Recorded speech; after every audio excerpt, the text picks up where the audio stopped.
Olá, pessoal, tudo bem? Estamos no nosso primeiro videocast do nosso projeto do Pocket Talk, Gestão Assistencial Hospitalar. E hoje eu trago aqui uma convidada, a Roberta Rodrigues, que a gente vai falar sobre a experiência do paciente. E, na verdade, também introduzindo o cliente na sua forma geral, né? Não somente o paciente, mas toda uma equipe, toda uma organização e todos aqueles que se envolvem no cuidado ao paciente e seu familiar. Então, Roberta, eu queria agradecer a sua presença. Obrigado mais uma vez pelo aceite do convite. E eu queria que você se apresentasse para as pessoas, né, trazendo quem é a Roberta, o que é a Roberta trabalha, como a Roberta vê um pouco a experiência, de uma forma global aí, envolvendo o cuidado centrado na pessoa. Perfeito. Eu que agradeço o convite, é um prazer estar aqui conversando com você. O legal desse mundo da saúde é isso, as conexões também que a gente cria. Então, foi muito bacana receber o convite, e poder compartilhar um pouquinho da minha experiência com vocês. Eu sou formada em gestão de saúde pela GV e fiz recentemente um MBA na SPM sobre experiência do consumidor. E é engraçado, né? Porque na faculdade, uma faculdade com foco muito em e-commerce, enfim, outros segmentos, mas tinha muita gente da saúde ali. Então, mostra que tem muita gente interessada em escutar sobre o tema e trazer ele para o nosso segmento, que é a saúde. Hoje eu estou como head de experiência do cliente no Grupo Vitus, que é um grupo de ortopedia e reumatologia. E acho que depois que você me fez o convite, a gente comentou isso agora recentemente, eu tive a minha primeira experiência como paciente esse mês, né? Eu fiz a minha primeira internação, minha primeira cirurgia, e aí foi até bom a gente não ter conversado nas últimas semanas, porque acho que deixou a experiência, de fato, até melhor de tudo que eu vivenciei, e eu consegui pôr na prática tudo aquilo que eu acredito e que eu pratico ali no meu dia a dia de trabalho. Então, acho que a gente vai ter bastante assunto aqui para te trazer até. Obrigado, Roberta. Imagina. Eu acho que a gente entrar nesse mundo da experiência é pensar o quanto a gente precisa modificar o nosso pensamento em relação ao modelo do cuidado que a gente entrega hoje, né? Então, existem coisas que elas passaram do tempo, costumo falar assim, né? Que a gente precisa modificar a forma de passar isso para o nosso cliente final, né? Então, a gente vai construindo uma linha de cuidado, vai construindo um modelo de assistência que ele precisa carregar na sua essência a nossa preocupação com a experiência e satisfação do nosso paciente, do nosso cliente, né? Então, eu queria que você trouxesse um pouquinho dessa questão de como você vê essa necessidade da modificação de um modelo de cuidado assistencial e como esse modelo de cuidado ele pode interferir especificamente na experiência e qualidade ali da saúde que a gente está entregando. Eita. Acho que você trouxe um bom olhar, né? A gente passa por um processo de mudança muito, muito forte aí nesses últimos 20 anos, eu diria, Brasil mais recentemente, mas quando a gente olha para o mercado internacional, isso já vem ao longo das últimas 2 décadas. Que é a gente trazer esse paciente para o centro da sua jornada de cuidado e também olhar para ele como um cliente, como um consumidor, né? A gente, pelo menos até as minhas experiências ali enquanto criança, o médico e a equipe de saúde que comportava, né, seja um enfermeiro, médico, todos eles era que tinham o poder da decisão do cuidado. E aquilo não era discutido. Eu não tenho uma memória de algum profissional discutindo com a minha mãe ou até mesmo comigo qual seria o meu tratamento ou qual é a jornada que eu iria seguir. Então, se entendia que aqueles profissionais, eles tinham um conhecimento que estava acima de qualquer outro, e o paciente, ele de fato tinha que acatar e seguir aquela jornada sem muito questionar. Mas a gente passa por uma transformação do ser humano como um todo, do indivíduo. E a gente passa a ter mais acesso à informação, acesso à internet, que possibilita que a gente tenha aí, eu brinco, os pacientes do Google, né, ele já vai ali, ele já sabe o que ele tem, então tem seu lado bom e seu lado ruim, já sabe qual é o tratamento que ele quer seguir, ele está antenado para o momento em que a gente está vivendo, sobre custos na saúde, sobre como as empresas estão se comportando também perante esse cenário, e ele quer fazer parte das decisões, ele quer poder ser escutado. E acho que nos últimos 10 anos a gente vem colocando isso na nossa prática assistencial, a gente vê os principais hospitais de São Paulo e até fora de São Paulo buscando acreditações em que validam, né, e tem ali o seu olhar buscando se esse paciente ele é escutado, se esse paciente ele sabe qual é a jornada que ele vai seguir de tratamento, se ele teve segunda opinião, porque é um direito adquirido dele. Então, a gente começa a olhar o paciente sendo um consumidor e cheio de empoderamento como algo que também pode ser muito benéfico para a jornada de cuidado dele. Quantas vezes eu já presenciei dentro dos hospitais, o paciente ia nos questionar e falava assim, o médico entrou ali, ele falou tudo, mas eu não sei o que vai acontecer agora. Ele passou a visita, mas ele não me contou. Porque existe, né? Existe a emoção. Eu tenho que compreender que aquela pessoa ela está vulnerável. Muitas vezes a gente tem que falar mais de uma vez. E quando a gente traz a família também para esse centro do cuidado, todo mundo sai ganhando. Você tem mais uma pessoa alerta e como barreira para um possível erro, porque os erros acontecem, a gente está aqui para preveni-los e criar ali formas de evitá-los.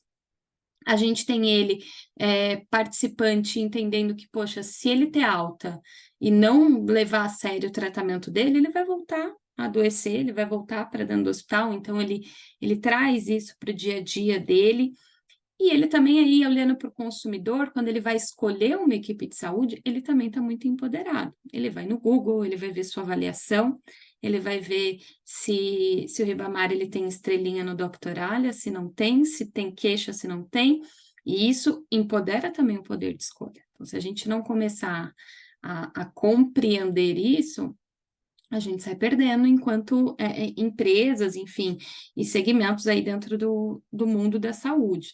Eu vejo essa transformação, óbvio, os grandes hospitais, aqueles que já são renomeados, têm essa prática já há mais tempo, mas eu acho que isso está descendo, inclusive, para a parte ambulatorial, para a parte de diagnóstico.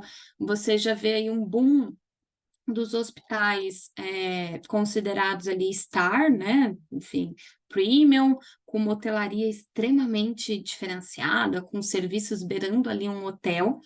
Porque é isso, o paciente, ele está, obviamente, buscando um serviço que o acolha no seu tratamento de saúde, mas a gente precisa compreender que ele também tem as necessidades de consumo.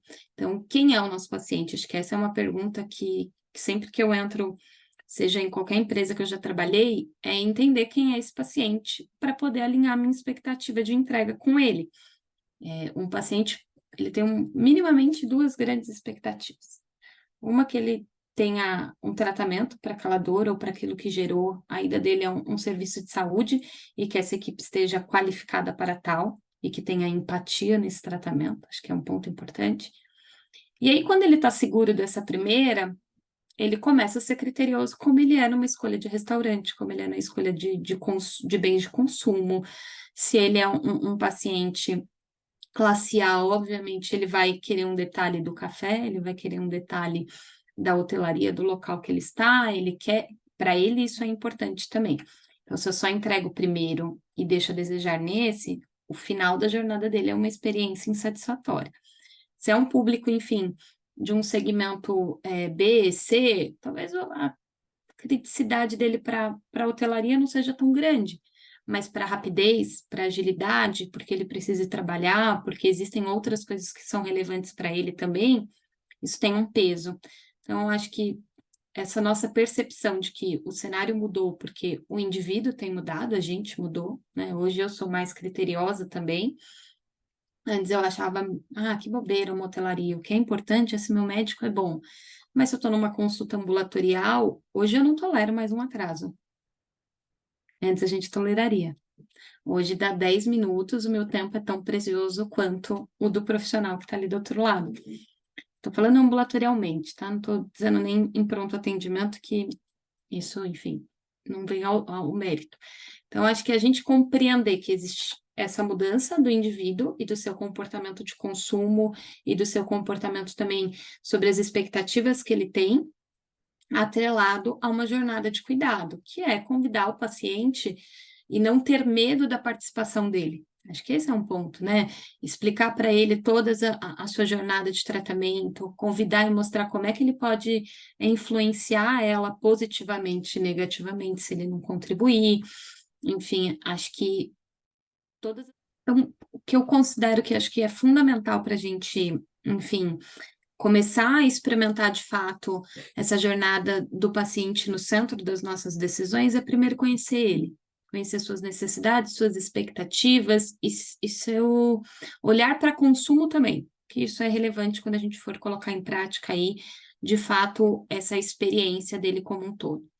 E o segundo ponto é trazer ele para dentro da assistência e da jornada de cuidado. Então, convidar ele a participar ativamente do seu processo e do seu tratamento, seja preventivo, seja num pós-alta ou durante um processo ali de internação ou de diagnóstico, enfim, que ele faça parte disso, que ele compreenda qual vai ser a próxima etapa, como ele pode contribuir com a equipe assistencial, porque eu acho que há um ganho quando a gente enxerga o paciente além do paciente, né? Ele é um indivíduo com necessidades, com vulnerabilidades, com necessidades de consumo, enfim, com expectativas.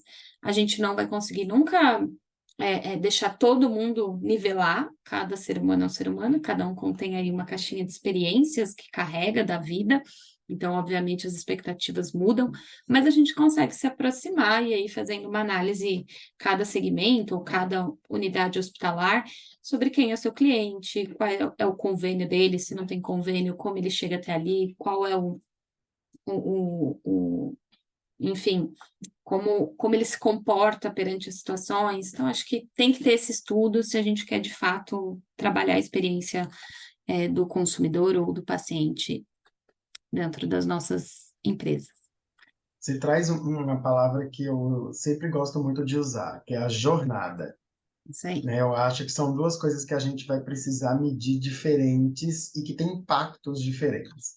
Quando a gente pensa na jornada, a gente está pensando na experiência, obviamente, que Uhum, é tudo que ele carrega naquele tempo, isso né? aí. Mas quando a gente pensa em satisfação, é bem aquilo que você pontuou. Às vezes, o que a gente foca gera uma satisfação, mas não promove uma experiência de uma jornada adequada. Né? Então, eu acho que são pontos importantes até para a gente ver na nossa assistência. Quando eu Uhum, falo na questão de modificar o modelo do cuidado, a gente realmente se depara com muitos obstáculos que a gente não tinha antes e que a gente hoje tem que incorporar dentro da criação desse modelo. Né? uhum, Então, a gente hoje tem muito mais uma atenção do que ele vai pensar com a assistência, de como é que ele vai reagir se eu oferecer dessa forma. E aí me volta sempre a questão de desenvolver planos com base na necessidade. Eu acho que é a melhor forma da gente tentar adquirir, oferecer uma melhor jornada e, ao mesmo tempo, uma melhor satisfação. Porque a gente está pensando na assistência de duas formas. A gente está pensando naquele paciente que está buscando uma cura, né, ali o seu tratamento de forma integral, que ele seja de forma positiva, mas a gente tem aquele paciente que ele precisa passar por etapas para conseguir uma melhor entrega no valor à saúde. E aí a gente está falando daqueles pacientes de reabilitação, que geram mais demanda, que geram mais necessidades, que a gente precisa acolher de outra forma, enfim. Mas quando a gente pensa hoje que nós temos um grupo de profissionais que nem sempre ligam a essa necessidade, e uma necessidade de acolher isso, a gente também tem uma barreira muito grande, que é a nossa barreira do próprio comportamento, né, Roberta? sim. E eu sei que eu preciso oferecer uma experiência melhor. Mas às vezes eu tenho barreiras, mas eu não sou tão empático, mas eu não tenho essas tratativas tão bem ligadas ao meu contexto de formação, como eu vou desenvolver isso melhor? E aí eu acho que vem a instituição, a organização, de fato, trabalhando com esse grupo para desenvolver melhor essas habilidades, né? Porque são habilidades, e quem vai moldar isso é o nosso ambiente, né? Então a gente precisa criar um ambiente regulador, para que a gente possa oferecer melhor habilidade e oportunidade para desenvolver melhor a sua atividade. Porque também uma coisa importante não adianta a gente tentar criar melhor experiência se eu não tenho o mínimo para oferecer à necessidade do cliente. Então, não tem sentido eu querer fazer uma reabilitação se eu não tenho o aparelho ideal, se eu não tenho recurso, a estrutura que me proporcione oferecer essa melhor experiência ou até mesmo garantir melhor assistência para esse paciente. Então, a gente vive num mundo onde a gente é um mundo volátil, que a gente vai precisar se adaptar, mas que a gente vai precisar integrar isso muito dentro da nossa assistência. É muito maior, inclusive, do que somente a prática baseada em evidência que a gente pega, né? Então, realmente essa Muito. necessidade que você traz eu como cliente, eu vou querer, se eu sou uma pessoa que tem um detalhe para o conforto, eu vou querer ter mais conforto aonde eu vou me internar. Então, é algo que hoje, geralmente, realmente, a gente tem mais esse critério de escolha. A escolha passou somente do quem atende melhor. Ele passa a ser de quem me oferece mais conforto, onde eu sou melhor recebido, onde eu tive uma experiência de que não faltou material quando eu fui, aonde as pessoas entraram e perguntaram como eu estava. Então, a forma do comportamento molda muito o modelo do cuidado, né? Então, eu queria que você trouxesse essa tua visão sobre esses pontos. Acho que você falou coisas assim muito importantes. Vou pegar ali a primeira, que é a questão de treinamento e até a construção dessas habilidades, do desenvolvimento dessas habilidades. Claramente, e aí lembrando do comportamento humano, nós profissionais que estamos na assistência, ou enfim, interferindo de alguma forma nessa assistência, nós somos humanos também e carregamos a nossa bolsinha de experiências, de situações, o que para mim é relevante, para você não é relevante, e assim vai. Quando a gente está trabalhando dentro de uma cultura baseada no paciente no centro das nossas decisões, seja para a jornada dele de um tratamento, de uma reabilitação e também da sua hospitalidade, né? Que eu vou deixando essa caixinha de hospitalidade ali, tudo que é fora assistência, né? O local, o café, o diferencial ali que é o plus. É importante que a organização estabeleça ali uma sistemática de treinamento para o seu time, porque essas pessoas, obviamente, não vão ser iguais, elas não vão ter o mesmo olhar e a formação, talvez, técnica delas também não traga.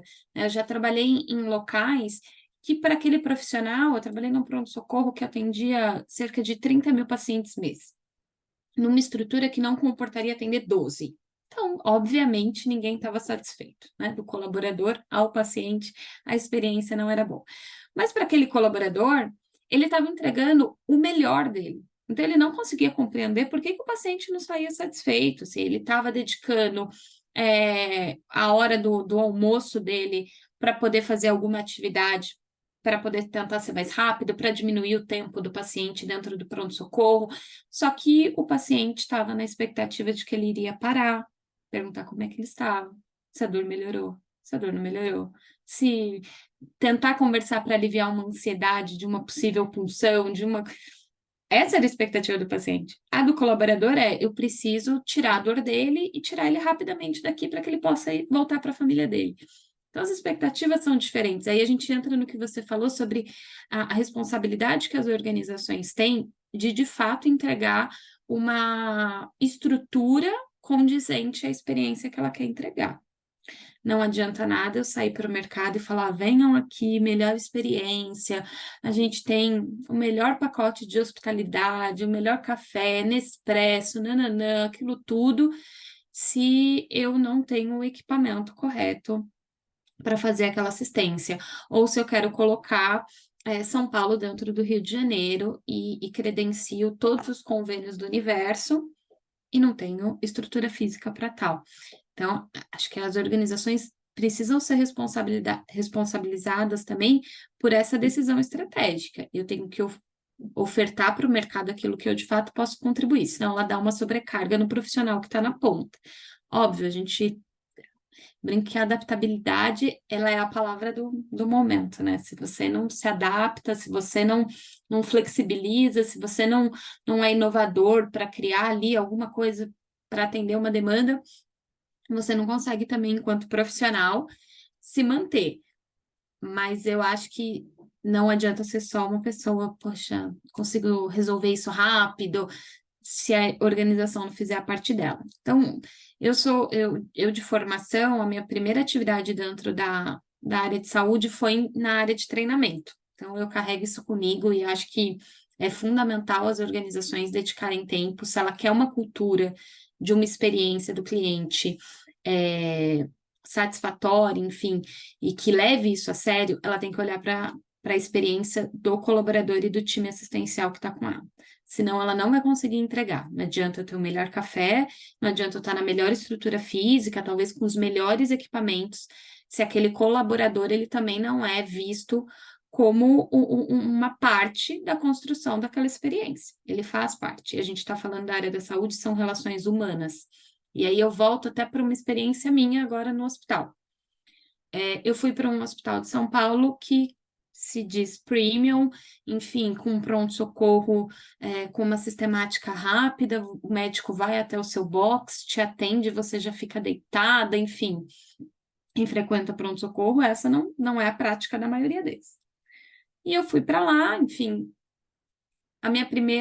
eu cheguei com muita dor, estava com cálculo renal, foi tudo maravilhoso, porque qual era a minha expectativa? Acabar com a minha dor. Eu tinha esquecido que eu estava num lugar premium, que eu ia deitar numa cama, que ia ter café para o meu marido, que estava de acompanhante. Tudo aquilo para mim não significava nada. Eu estava com muita dor e eu queria rapidamente tirar minha dor. Essa era a minha expectativa daquele momento. Rapidamente isso aconteceu. Infelizmente, eu tive que visitar esse hospital muitas vezes, porque meu cálculo, enfim, eu não consegui expelir sozinha, tive que fazer uma cirurgia de emergência. Fiz a primeira cirurgia, e assim, eu nunca adianta. Quando a gente trabalha na área da saúde, a gente quer menos frequentar um hospital enquanto paciente. A gente não quer isso. Ai, minha primeira anestesia, minha primeira ida ao centro cirúrgico. Meu Deus, que tudo dê certo. E as pessoas, qual era a minha expectativa ali, já nesse segundo momento de tratamento, que é o que você falou, é importante a gente entender qual é essa jornada. Eu já estava com a minha dor controlada, então eu estava apta a começar a dar check nas minhas expectativas desse premium todo, porque eu já estava sem dor, já estava com tempo. Então já comecei a perceber que o quarto que eu fiquei não era tão premium assim, já vi quartos melhores. Comecei a perceber que a assistência, é um cálculo. Fiquei ali, ninguém veio me admitir rapidamente. Eu contribuí, né? Acho que é o que a gente falou, dar o poder da contribuição também para o paciente. Então, eles questionaram nutrição, o que você come, o que você não come, que horas você entra de jejum, e eu tinha feito contato direto com o médico, então eu já tinha as instruções dele, ele não foi para pronto-socorro, mas ele me instruiu o horário de jejum, e eu escutei pronto-socorro passando o horário de jejum para o andar. Aí entrei, o meu chá chegou no horário que iniciava o meu jejum. Aí eu falei, infelizmente eu vou recusar o chá, porque agora eu não vou poder tomar. Aí a enfermeira, não, toma. A gente começa o jejum 1 hora mais tarde. Na verdade, o jejum é meia-noite. Falei, não, é às 11. É às 11. Eu já sei, eu não vou tomar o jejum. Mas se eu não tivesse participado ali atrás do meu planejamento cirúrgico, provavelmente teria tomado chá. No outro dia de manhã, a minha cirurgia teria sido, com certeza, postergada mais para frente. Mas ali, qual era a minha maior necessidade? Era controlar minha ansiedade.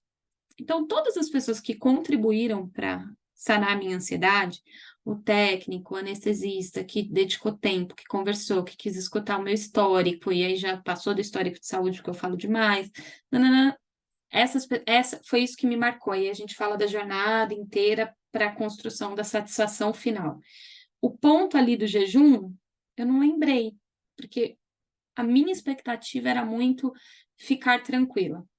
Eu não consegui fazer a cirurgia, enfim, por um problema meu, físico, e tive que remarcar. E aí já foi de forma eletiva. No eletivo, com dor controlada, a expectativa aumentou ainda mais para aquela caixinha da hospitalidade, porque eu já confiava no meu médico, já confiava na equipe assistencial, já tinha passado por lá, então eu estava muito mais pronta para julgar essa minha jornada com o olhar das minhas expectativas, que aí a gente entra na responsabilidade da organização.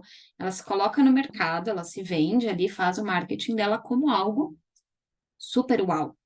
Minha régua foi para o super uau. Se eu tivesse ido num hospital aqui, provavelmente eu teria reduzido minha régua. fui com a régua lá em cima. E nessa vez, foi tudo conforme o combinado. Nada saiu. Eu fui atendida muito bem, a medicação entrou na hora certa, a nutrição mandou a comida certa, eu entrei para o centro cirúrgico no horário certo. Sim, entrei. Isso já foi um ponto positivo. Mas quando eu cheguei na sala de cirurgia, a minha maca cirúrgica não estava se movendo, não estava para eu passar da cama para lá. A técnica, ela saiu, eu ainda estava acordando, ela gritou o nome do rapaz da engenharia clínica, em voz alta, assim, acho que o centro cirúrgico inteiro escutou, brava. Por quê? E aí a gente entra na questão das expectativas do colaborador. A expectativa dela era, eu não posso atrasar a cirurgia dela. Ela tem que entrar, ela tá compromissada com a minha assistência. Só que aí ela foi por água abaixo, porque eu não estava com essa chavinha do compromisso. A minha caixinha era, meu Deus, se ela tá gritando ali, imagine quando me anestesiarem, o que que essa moça vai fazer se algo der errado? Eu estou com medo. E aí eu comecei a ficar mais ansiosa e verbalizei. Falei, ai, você me deixou ansiosa com o seu grito? Ela, não, mas é porque, poxa, a gente combina tudo e o rapaz não deixou sua maca funcionando. Qual a moral da história? O rapaz da engenharia clínica entrou e a maca faltava ligar na tomada. Era só isso. Mas eu já fiquei ansiosa, porque falei, a maca não vai funcionar, com certeza lá o equipamento não vai funcionar, alguma coisa vai dar errado. Entrei naquela anestesia, a energia que eu tava na primeira já era. Só que no final, na RPA, eu fui surpreendida por uma anja, que foi uma técnica de enfermagem. Eu voltei com algumas coisinhas da minha anestesia. Aquela mulher, ela foi tão atenciosa, ela tinha uma RPA lotada e ela parou do meu lado, ela segurou minha mão. Eu estava tendo uma crise de ansiedade, enfim. Ela me acalmou tanto que qual foi o final da minha jornada? Eu fui crítica na minha pesquisa, coloquei a situação da enfermeira, porque me marcou. A minha nota não foi um 10, mas eu também valorizei ali o final da assistência. Mas você vê como uma jornada mudou para outra, porque as minhas expectativas mudaram uma para outra. E aí até você trouxe, poxa, a gente tem falado muito para os profissionais essa mudança na jornada do cuidado, enfim, de trazer o paciente para perto e os profissionais também fazerem isso. Eu não sou da assistência, então talvez o que eu vá falar aqui seja impossível de praticar, mas vou falar da minha carteirinha paciente. E às vezes, quando eu coloco o meu crachá e vou escutar o paciente para entender a jornada dele, eu acho que se todo mundo gastar 5 minutos para escutar o outro em todas as suas relações, a gente consegue ficar mais próxima da expectativa dele e ser mais assertivo nas nossas decisões. Então, se eu admito um paciente e consigo compreender que ele está carregando vários medos, que ele não aguenta mais sentir dor, que ele faz essa reabilitação há 5 anos, sem expectativa nenhuma de tirar, porque é algo crônico, é algo que não tem cura, é algo que ele vai ter que aprender a viver.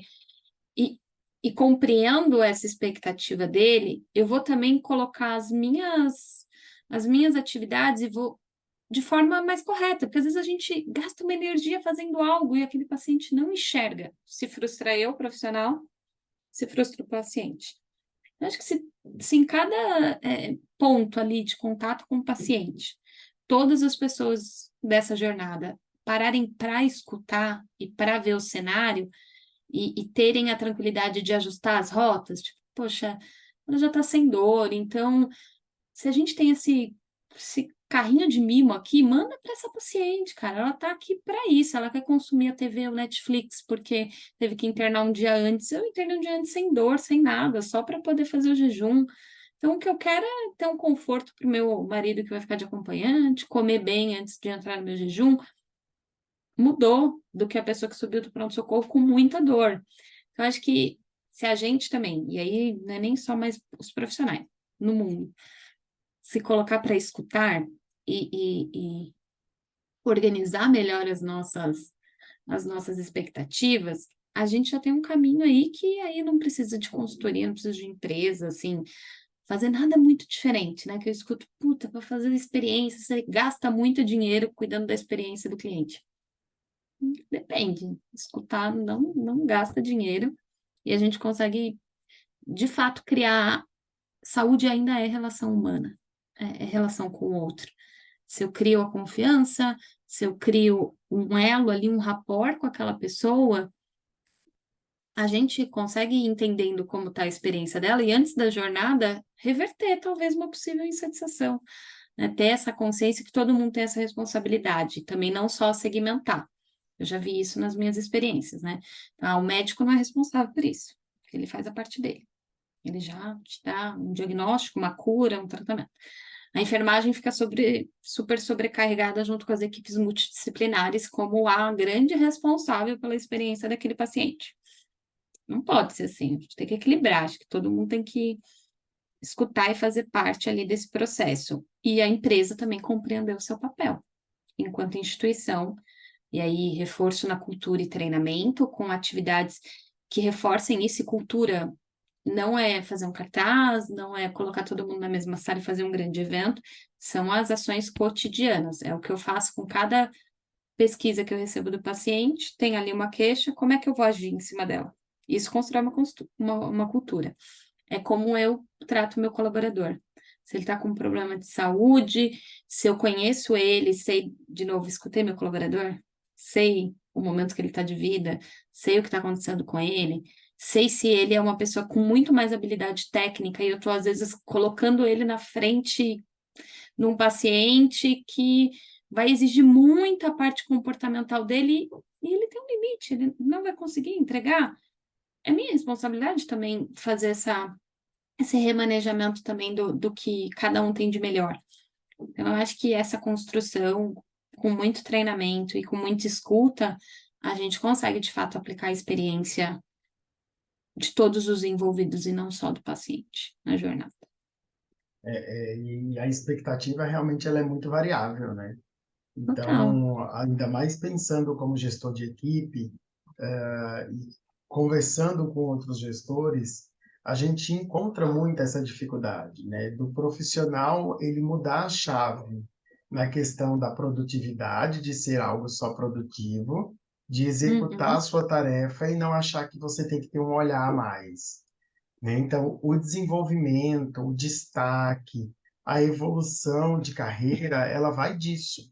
Ela vai do quanto você pode fazer o seu a mais para agregar mais valor, né? Então, a gente precisa pensar nisso. Mas a gente está numa geração difícil, né? A É, gente tem uma geração complicada, onde a gente precisa se readaptar, né? E, obviamente, a gente não tem como comparar gerações, né? Infelizmente, valores são diferentes, culturas são diferentes, a forma de empatia, de prestação de serviço, eu não falo nem somente assistencial, mas até mesmo de você ser mais tolerante com as situações, ela modifica nesse nosso mundo atual. Então, quando a gente pensa ali numa gestão de equipe, onde a gente tem e tenta fazer o máximo de atribuições de acordo com cada necessidade, a gente sempre migra para algo de, mas a gente precisa olhar melhor o paciente. Ah, não, como é que eu vou fazer isso? Ah, mas eu vou ter tempo, aí é mais uma coisa, está me pedindo para preencher mais uma situação, para fazer mais uma assistência, mas a gente está fazendo aquilo tudo para que a gente tenha um resultado melhor. E esse resultado melhor significa você diminuir seu tempo, em você otimizar a sua assistência, e você oferecer melhor recurso, as pessoas estarem mais felizes na hora do trabalho, de receber a tua assistência, de você ser uma pessoa, um vínculo positivo entre uma reabilitação que muitas vezes é tão chata, mas que você provoca uma sensação de conforto naquele paciente melhor.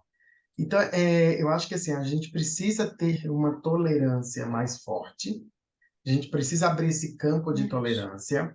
Nós, como gestores e organizações, precisamos identificar e moldar o nosso papel de acordo com as habilidades de cada um. E, obviamente, eu não tenho como exigir algo que eu sei que aquele perfil ele não vai entregar. E aí se frustra tanto o gestor quanto a organização e o profissional. Então, você acaba tendo Sim. sempre aquela percepção de que você não está no lugar correto. Eu não estou encaixado. Eu não sou dessa cultura. Eu não sei trabalhar aqui. E, na verdade, você tem que fazer um gancho diferente. Mas a gente precisa de duas vias. Aquela pessoa que quer também fazer parte disso, né? sim. Então, às vezes a gente fica querendo fazer, proporcionando coisas melhores, sendo permissivo em tantas coisas, mas a gente não tem aquela troca. A gente não tem aquele, nossa, se eu precisar passar aqui um tempo a mais para atender esse paciente, significa que eu vou interferir na jornada desse paciente no final. Ele vai estar mais satisfeito, eu vou evitar um possível evento adverso, eu vou agregar mais assistência, mas não, sempre que a gente pensa no a mais, a gente pensa, nossa, mas eu vou fazer mais uma coisa, mais algo. Ou Então, até qual é a contrapartida que eu vou receber se eu fizer esse a mais, né? isso, a contrapartida é algo que é sempre buscado, né? Se eu fizer isso, o que é que eu ganho? Né? Aonde eu vou levar? E aí a gente tem um conceito de construção de carreira de sucesso que ele se desmistifica ao longo do tempo, mas ele precisa de ações de convergência. Então, o mundo não vai te dar as coisas se você não for atrás. Você não vai ter uma posição de destaque se você não é o diferente, se você não faz uma coisa a mais, se você não busca o algo novo, se você não insere projetos inovadores. Ao mesmo tempo, eu preciso desmistificar a organização de ser somente produção. E isso eu acho que a gente está caminhando cada dia Sim, a mais para isso. As pessoas estão vendo que somente produtividade, sem garantir a necessidade, ela não leva a um resultado favorável. Então, eu preciso garantir que a produtividade ela seja um porte, obviamente, a gente precisa ser sustentável, ou seja, eu preciso receber valores para que eu possa pagar pessoas e que a gente desempenhe um bom papel, mas eu preciso cuidar dessas pessoas, né? Eu preciso incorporar o meu paciente, a minha família no cuidado. Eu preciso ligar o cuidado centrado no paciente e família de forma a ser colaborativa. Eu preciso interferir de forma colaborativa no trabalho do meu colega. Eu preciso ser um alerta para minha fisioterapeuta, para o nutricionista, para o médico, como uma pessoa ativa inclusive, evitar possíveis danos. Olha, esse paciente, eu não tomo conta do risco de queda, mas eu tenho que entender que uma grade abaixada pode é proporcionar uma queda para risco. aquele paciente, é um risco. Então, eu incorporar aquela cultura, né? E definir realmente uma cultura, ela é cada dia, é um É. passo a passo por vez, é uma construção, perceber que as pessoas têm comportamentos diferentes, que são ligações diferentes, e que isso pode levar a algumas coisas que ali a gente vai ter que ter uma modelagem mais específica, né? Mas eu acho que é importante a gente trazer o quanto essa jornada ela tem um sentido, mas que ela de fato ela precisa de duas vias. Eu Sim. preciso ter esse conceito, mas eu preciso também ter aquele grupo que tenha o senso de pertencimento e querer estar, e querer fazer diferente, né? Porque a gente ainda tem aquele grupo que quer chegar, atender e ir embora, né? Esse grupo ele não evolui, né? Ele não vai ter uma entrega de valor boa. Não, e acho que eu gosto muito quando eu também aí estou nesse papel liderando, de trazer para os meus colaboradores a questão da autorresponsabilidade, né? Eu acho que é uma geração que coloca muito a responsabilidade da sua vida, da sua carreira, na mão do outro. Então, se a gente está na vida pessoal, a responsabilidade ou é do meu marido, ou é da minha mãe, ou é do meu pai. Se eu estou na empresa, é do meu chefe, é da empresa. A gente precisa começar a ser protagonista da nossa vida e se autorresponsabilizar por ela. Se eu não fizer nada para me destacar, se eu não der nenhuma ideia, se eu não fizer parte, ninguém vai pegar na sua mão e vai fazê-lo. Eu não conheço ninguém que almejou de forma sustentável, porque algumas pessoas até conseguem ultrapassar algumas barreiras, ou por cargo, ou, enfim, destaque de alguma coisa, mas não é sustentável, isso acaba rapidamente. Que não foi atrás daquilo que queria, que estava assentada, assim, esperando algo acontecer para que seja feita uma revelação. E aí, um ponto que você trouxe que eu achei bem relevante as empresas do nosso segmento, né, os hospitais, ambulatórios, operadoras, enfim, todo mundo que está nesse ecossistema, eles já começaram a entender que a experiência do cliente, ele é um fator competitivo. Então, se a gente está com uma cabeça de receita, cuidar da experiência do cliente é um gerador de receita. Então, se não vai pelo conceito, enfim, mais bonito, que olhe para essa prática e entenda que aquilo ali é gerador de receita, só que ele só é um gerador de receita sustentável se a cultura estiver nas ações do dia a dia. Se eu fizer um programa enorme de experiência do cliente, nananã, um comitê, tudo que é bonito para a gente postar nos LinkedIns da vida e não praticar, não vai ser sustentável. Essa receita ela não vai vir, ela vem talvez um mês, dois, mas assim que o paciente entender que a prática não acontece, ele vira um detrator da sua marca, sim, gigante. E aí, quando a gente está falando do colaborador, quando ele toma uma decisão pensando unicamente só no que ele acha que é o certo, né? Que é sair, que é ir embora, fiz o meu e levanta a mão quase, né? Tipo, acabou, minha parte terminou. O que ele gerencia de problema por conta dessa atitude dele no outro dia, ele precisa começar a ligar os pontos. No outro dia, putz, eu tive que falar com o meu chefe porque o paciente fez uma queixa, eu tive que resolver um problema a mais, eu gastei mais tempo meu para preencher um relatório, para explicar o porquê que esse evento adverso aconteceu. Um tempinho que você deixou de gastar naquela jornada te gerou um trabalhão no outro dia ou até mesmo no mesmo dia, que as pessoas precisam começar a ligar, os pontos estão ligados, né? O paciente ele não faz uma queixa do nada. Algumas são, de fato, infundadas, você olha e fala assim, poxa, não condiz com toda aquela assistência que eu prestei. Mas, como você falou, se eu sou tolerante e entendo que há toda uma questão sentimental, de emocional, nananã, e coloco isso na balança e tiro o meu pessoal ali, né, do jogo, eu consigo ver friamente, falar, pô, isso aqui eu poderia melhorar, e aí eu consigo evitar até aquilo não, que é demais, que é over, mas virar. E aí, meu último ponto, que eu não sei se eu vou ser piegas na minha fala, mas é algo que eu acredito genuinamente, não adianta, ninguém vai ter sucesso. Empresa, colaborador, ninguém. Se uma pessoa que está no segmento da saúde não levar a sério um paciente, não levar a sério gostar de atender as pessoas, de escutar, de resolver problemas, de influenciar de alguma forma, seja trazendo o paciente para dentro da jornada, contribuindo.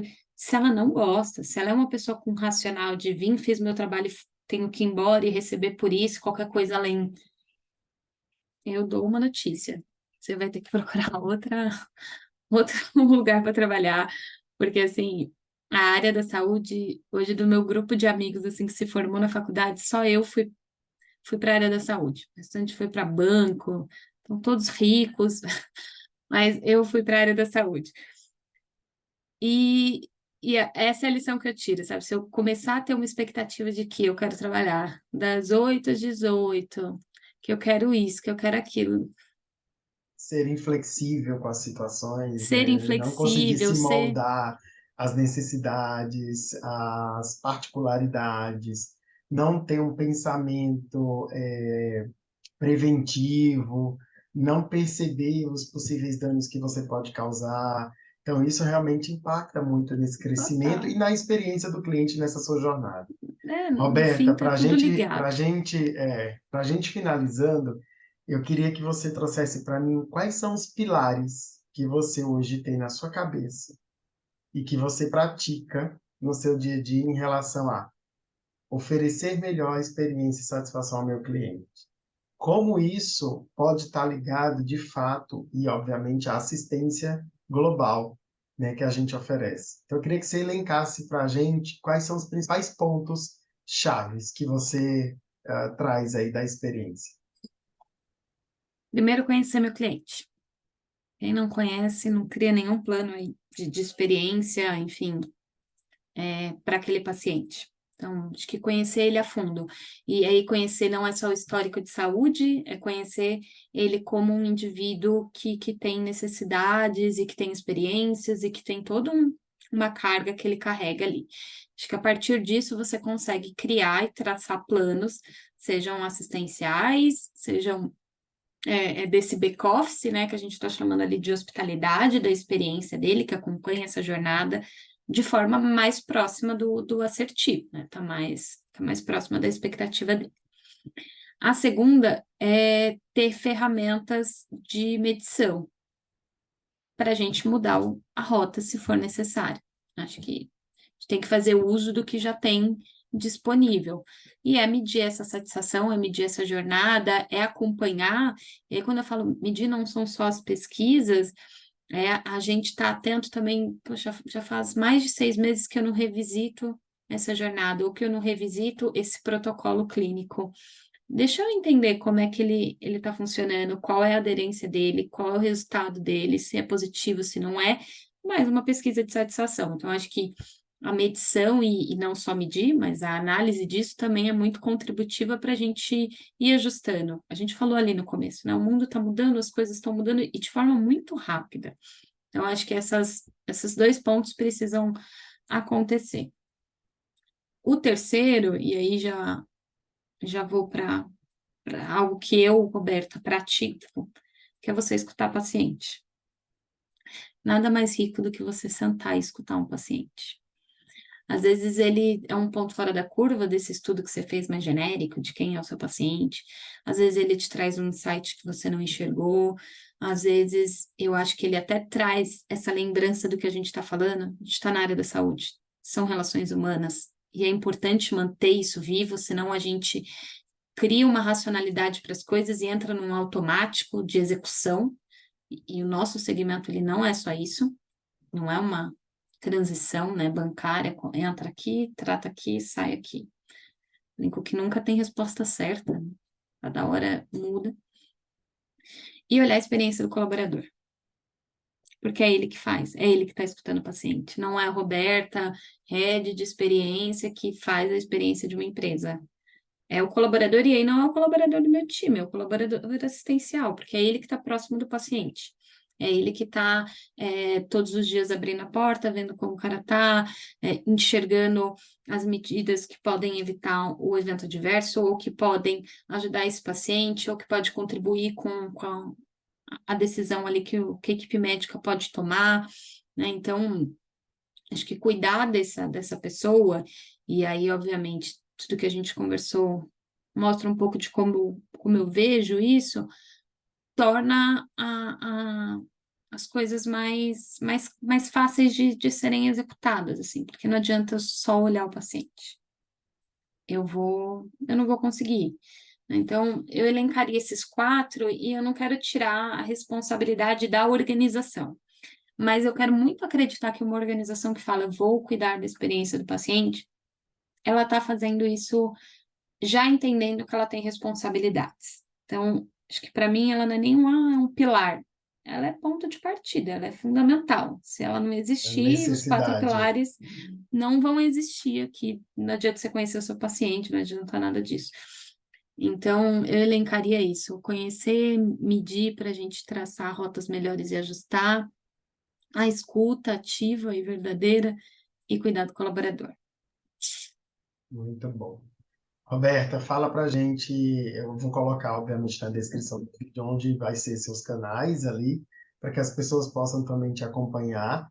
E eu queria realmente agradecer pela Ah, participação, tá? Deixar aí aberto para você falar seu Instagram, enfim, para as pessoas ir te acompanhando e deixar à disposição também para que eles mandem perguntas e eu vou te por direcionando para favor. que a gente possa fazer esse benchmarking, ter essa interseção aí com todos que estão participando. Ah, perfeito. Bom, de Instagram, RX Ferreira, tá lá. No LinkedIn, se eu não me engano, é Rodrigues Roberta, mas eu depois passo para o Ribamar e compartilho com A gente vocês. coloca na Meu descrição. e-mail também coloco lá para vocês, enfim, mas é a mesma coisa do Instagram, rxferreira@hotmail.com, e eu vou estar super feliz de poder responder e contribuir de alguma forma. Acho que essas trocas são sempre bem-vindas, até para a gente poder disseminar essa cultura também, né? Ela não precisa ficar só dentro daquela unidade, seja do hospital, de uma clínica, enfim, de um consultório. Eu acho que ela tem que estar no nosso dia a dia enquanto profissionais da saúde, e aí a gente, num movimento, faz as coisas também acontecer. Obrigadão, Obrigada. Roberta. Obrigada pelo convite, adorei.